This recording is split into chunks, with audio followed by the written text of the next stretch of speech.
My name is Andre Koen, and I want to say thank you so much for joining us. And I think it's very interesting that I've oftentimes heard people say, I treat everyone the same.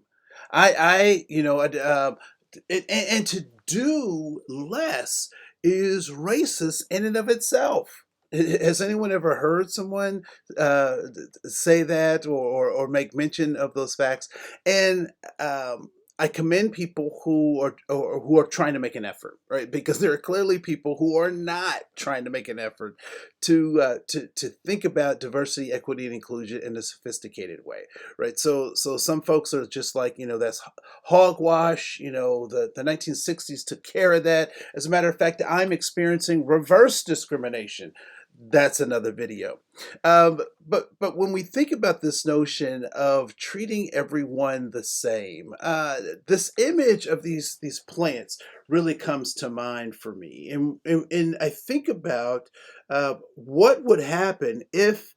So first of all, what do these plants need in common? What's in common that they need? So they all need water. They need a growing medium. They need sunshine. That's what they're in need of, right? So they have all of these things in common. However, each of these plants needs very specific and unique things that pertain to each of their species, right?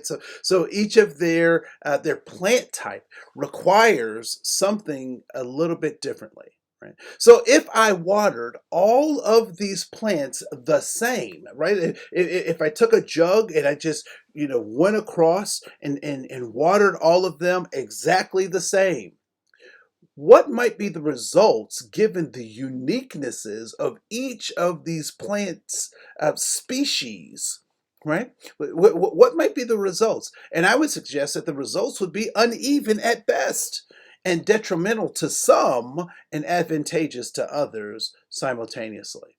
And so when we think about, the notions of diversity, equity, and inclusion, very much like these plants, we have an opportunity to recognize that there are some things that are common among us, right? There are some things that we all need. We all are looking for safety, significance, and belonging. We want those connections with other human beings.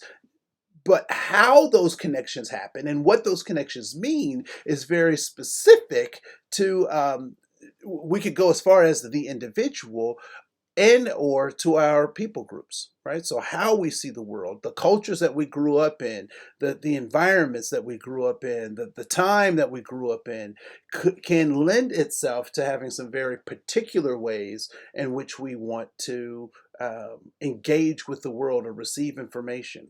And so as a leader in an organization, our responsibility is to recognize those commonalities and those uniquenesses, and and if we want to be effective, to help meet those needs according to our goals, our resources, and our abilities, right? So that we can make sure that everyone in our organization is getting what they need so that they can perform at their fullest and best potential. Right? So, my name is Andre Cohen. I want to say thank you so much for joining us in this conversation. We'll continue to talk about diversity, equity, and inclusion in new and different ways. But until then, this is Andre, and I look forward to seeing who we become as we continue these conversations. Goodbye.